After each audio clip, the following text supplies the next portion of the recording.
Hey all, welcome back. I'm Jacqueline Gibson. This is your full moon astrology report. We're breaking down the full moon in Taurus, which will be happening on November 15th. The purpose of this video is to help you get prepared, because this one is actually going to be pretty exciting, just in the fact that it will bring sudden and unexpected changes. That's really the key phrase you want to be thinking of: sudden and unexpected. So the sun will be in Scorpio, and the moon, like I said, will be in Taurus. The moon is going to be approaching an exact alignment with Uranus, because Uranus has been sitting in Taurus for the last 8 years. So this full moon is going to be influenced primarily by that conjunction with Uranus. Uranus is the planet of those sudden, unexpected changes and surprises. The full moon will also be influenced by Venus and by Mars. Venus is currently in Capricorn and Mars is in Leo. So both of those placements are kind of neutral. It's not good, not bad. So they're at least not going to be participating in a way that adds to some of the volatility. So that's a good thing. The Uranian influence is likely to lead to some sudden realizations that really disrupt our comfort zones. And as we start to feel this instability, we might deal with these feelings by seeking distraction through dissociative behaviors like mentally checking out, wanting to sleep all day, wanting to take the night off and go drinking. And that's primarily coming from the connection that the sun is making to both Neptune and Uranus. So it's like you have this sudden upheaval, and there's this alignment with Neptune that's kind of calling hey, just come over here, just check out. We don't need to do this. So obviously, if we want to do that for a bit, to take a break, that's okay. But we don't want to get stuck in, checking out mentally and reaching for comfort foods and comfort substances. We can't stay there. But, have a donut, have a glass of wine, whatever. That's okay. Take a nap. That's okay. Just don't set up camp and try to stay there from, till the end of November, because obviously that would have negative consequences. So again, while the moon is usually stable in Taurus, this close connection is primarily the reason that we're feeling unsettled. So it's like it starts the day before with us feeling pretty calm, and then we can actually feel that sense of calm slip away because of whatever's happening.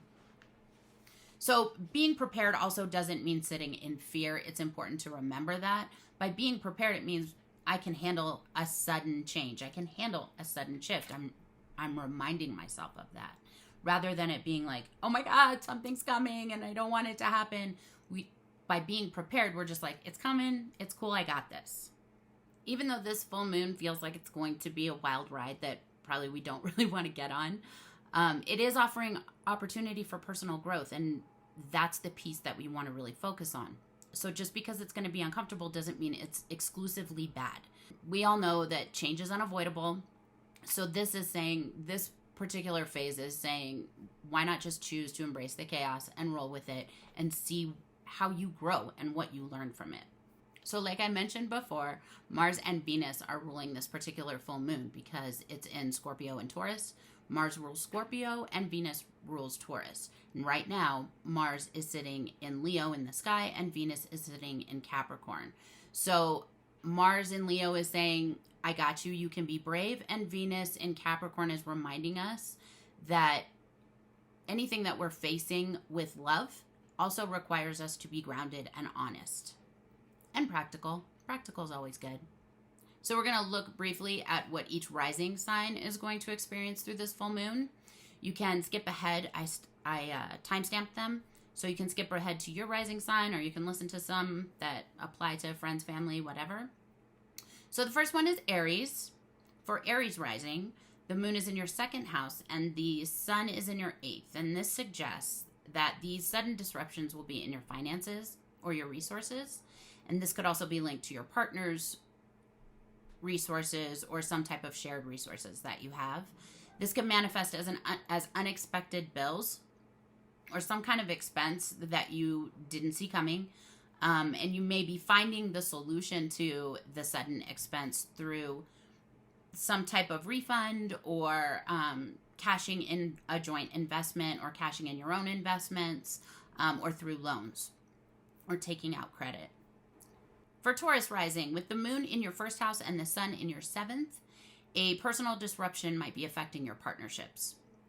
So this could be linked to the partner directly, so some type of an emotional disruption, something that's revealed that makes you see that, oh, this relationship is not going to work for me. Or this could look like some type of transformation within that partnership that becomes like it's a mutual influence, right? So whatever is happening is affecting you both, and you are kind of growing in that partnership. So obviously the latter would apply more to more secure partnerships. If a partnership suddenly breaks off, probably new, probably not in a firm foundation. For Gemini Rising, the moon is in your 12th house and the sun is in your 6th house. This signals unconscious disturbances that might impact your physical health temporarily. This could possibly cause sleep issues due to stress from work or daily routines. It's advised to take a lot of breaks and to prioritize relaxation rather than trying to just push through and kind of push away feelings of being overwhelmed. For Cancer Rising, with the moon in your 11th house and the sun in your 5th, changes in your social life might be stemming from your children or shifts in what you consider fun. So maybe you've recently had children, or children have taken up more of your time, and so now you're having to kind of change what you do for fun, or maybe how much time you spend on things that were just for you. You might find that your interests no longer align with those of your friends, and this could lead to uncomfortable discussions with your friends about maybe unhealthy habits, or this could lead to some discussions about boundaries and, how you might need to change how you spend your time and how much time you're spending with friends versus with your children, or with some type of creative outlet that you have suddenly decided you need to focus on more, either because you've recently discovered it or because you've recently come back to it, but you've decided that you want to spend more time on something creative or with your kids, and that leads to some distance with your friends. For Leo Rising, the moon is in your 10th house and the sun is in your 4th. This indicates upheaval in your career that is affecting your home life. You might experience changes like promotions or relocation that could lead to discussions about moving closer to work or adopting a work from home arrangement. So that might not happen all at once. It might look like I changed within the company that I'm at. I changed my position.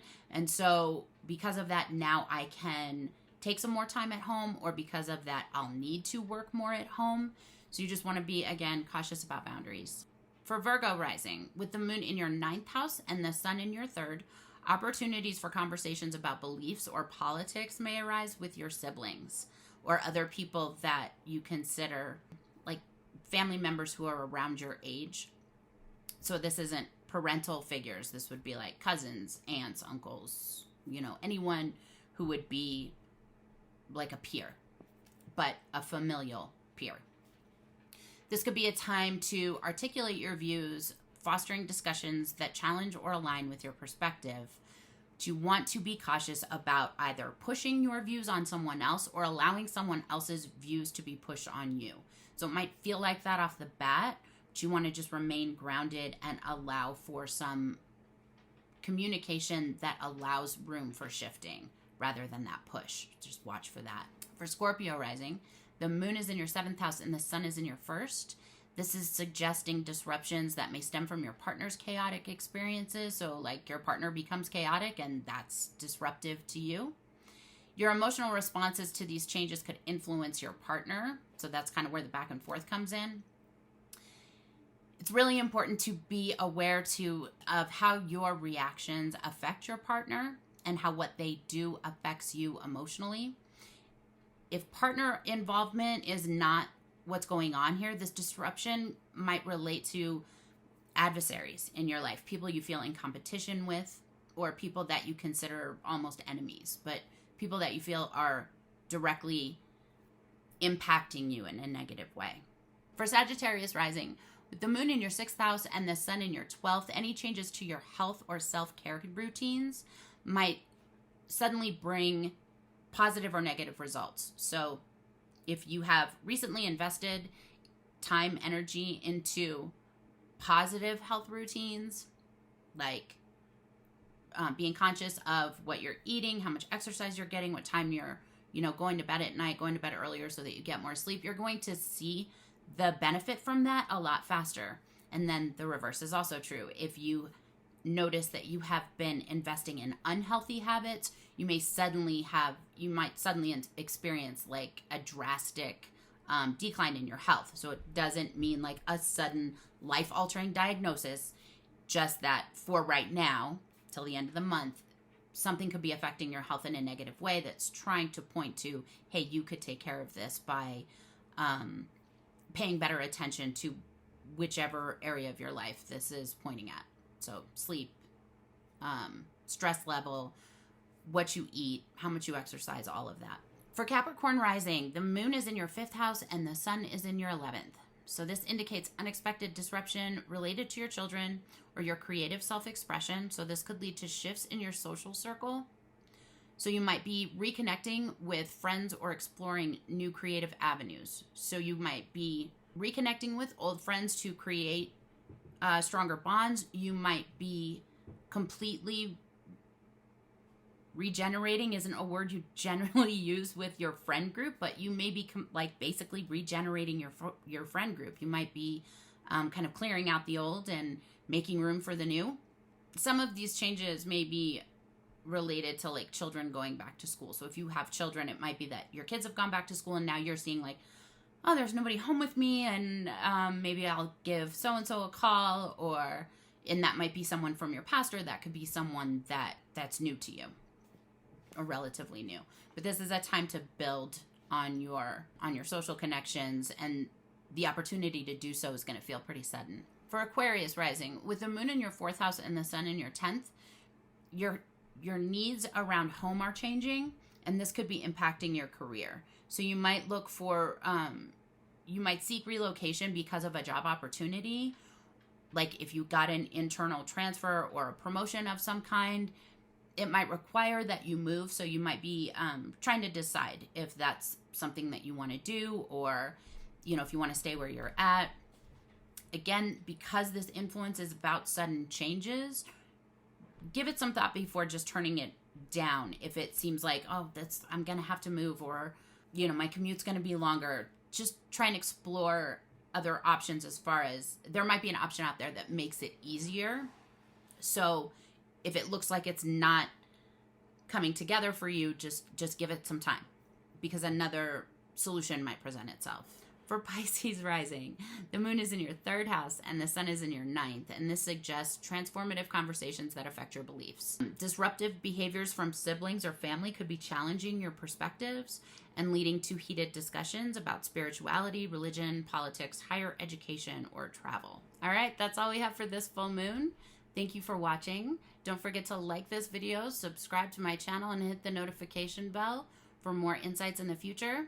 Share your experiences related to this full moon in the comments of this video down below. I'd love to hear from you. If you're looking for more personalized information about your chart, head on over to my website at astrologerjacquelinegibson.com. And until next time, stay prepared and take care of you. Bye.